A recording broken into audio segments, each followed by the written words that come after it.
Purse So Sweet with HighThoughtsTV. Y'all know what the fuck we doing, man. It's HighThougtsTV. Niggas hot in the bitch, man. I'm smoking the Purse So Sweet with HighThoughtsTV. We put in a lot of work. Shout out to Lil Sam, because when we first started out, it was just me and Lil Sam.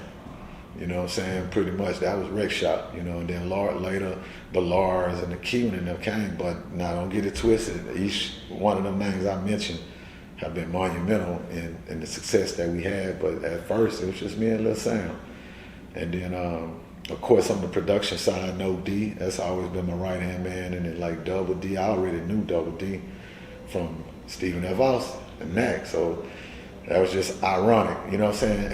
And the first producer that Pat wanted to work with was Double D. Yeah. So it's, you know, God play a role in a lot of stuff too, you know what I'm saying? It's got to be meant for you.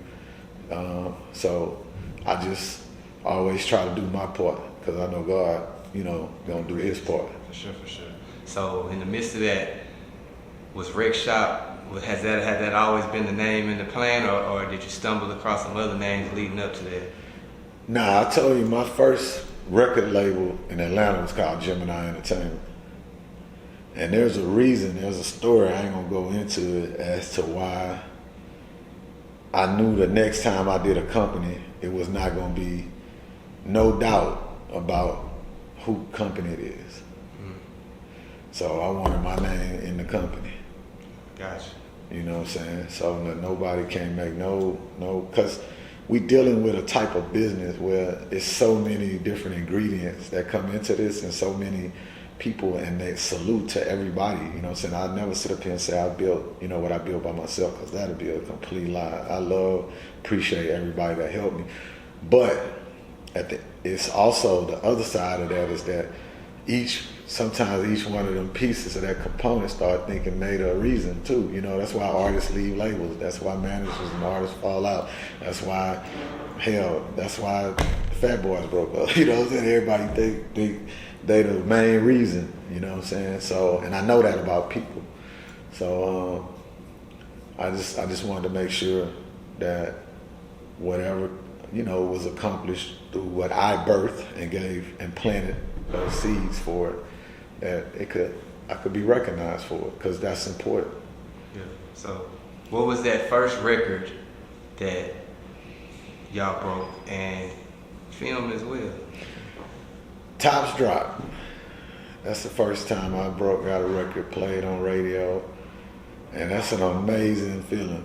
You know what I'm saying? It'd take me another hour to go into detail as to what I was going through personally at that time, but I know I was on trial for a case, 15 to life case, and at the same time, Pat got killed. Pat got killed a week of my trial, so I was beat up. You know what I'm saying? But when I walked out that courtroom, without snitching, folding and rolling, they gave me probation, but the case got weakened.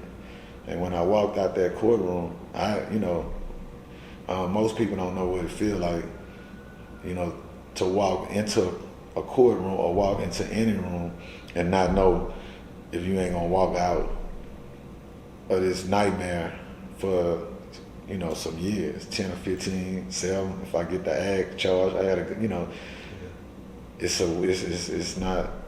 You know what I'm saying? That's why they had to roll Michael Jackson in that mug. You know what I'm saying? That's why Bill Cosby couldn't hardly walk in there, because you literally you preparing to just dead one world and go into another world, and then, you know what I'm saying? So that's how that was. So when I came out of that, you know, Pat's death, that was the worst part of it. But outside of Pat dying, like, I came out of that and it was the sun shining again, and I was able to get to work.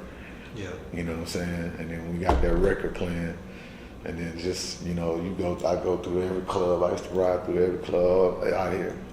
Oasis, the reggae spot on Tuesday night. I used to go through every club, man, and just park my car in the parking lot and see what the cars was playing when they rolled through. And when you hear your shit on the radio, and then you hear